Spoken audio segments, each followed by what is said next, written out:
Mana 2026-yil bahoriga ham yetib keldik. Bundan buyog'iga yomg'irli kunlar ko'p bo'ladi. Yomg'irli kunlar o'z navbatida yo'llarda transport vositalarining harakatlanishiga sezilarli ta'sirini ko'rsatadi. Toshkentning yo'llaridagi eng katta muammo nima?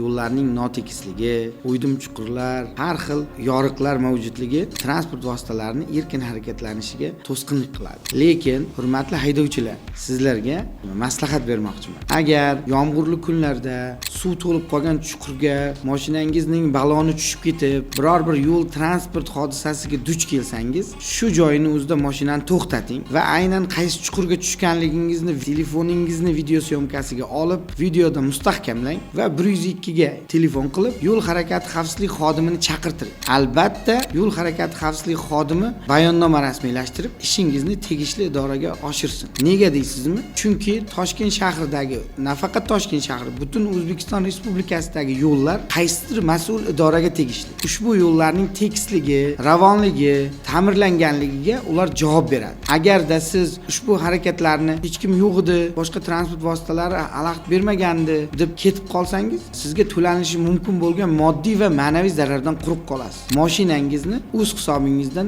ta'mirlashingizga sababchi bo'lasiz. Shunday ekan, yoningizda biror bir transport vositasi bilan bo'ladimi yoki o'zingiz yo'lda ketayotganda avtoavariyaga sodir qilinsa, ushbu holatda zudlik bilan 102 ga telefon qiling va chuqurni albatta videoga oling. Chunki bu sizga asosiy dalildir.